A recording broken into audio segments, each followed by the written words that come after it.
မင်္ဂလာပါတနေ့ကုန်လမ်းလျှောက်ရတာများလို့စပိန်နေရတာများလို့မတ်တရက်ရတာများလို့ပေါင်ရင်းတွေတဲမှာညောင်းညာပြီးတော့ခါးတွေပါနာလာပြီဆိုရင်တော့ဒီလေ့ကျင့်ခန်းတစ်မျိုးကိုနေ့စဉ်ပြုလုပ်ကြည့်ဖို့ဖိတ်ခေါ်ချင်ပါတယ်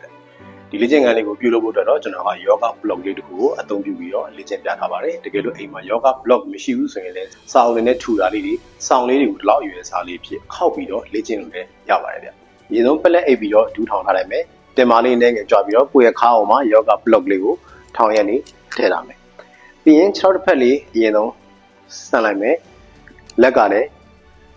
ဆန့်ထားမှာဖြစ်ပါတယ်ဗျညာဘက်6ဆန့်ထားရဆိုရင်ညာဘက်လက်ကလည်းအပေါ်ကိုဆန့်ထားမှာဖြစ်ပါတယ်ဒီပုံလေးတိုင်းစက္ကန့်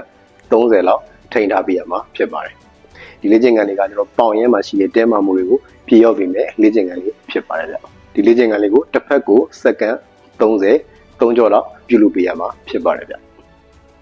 ဟုတ်ကဲ့ကျွန်တော်အခုပြခဲ့တဲ့လေ့ကျင့်ခန်းလေးကဒီနေ့ကုန်မှာမတ်တရက်လာများလို့လမ်းလျှောက်ရတာများလို့စပိန်နေရတာများလို့ပေါင်ရင်းတွေတဲမှာညောင်းညာပြီးတော့ခါးတွေပါနာလာပြီဆိုရင်ဒီလေ့ကျင့်ခန်းလေးကိုလိုက်ပါလေ့ကျင့်ကြည့်ဖို့အကြံပြုချင်ပါတယ်ဗျ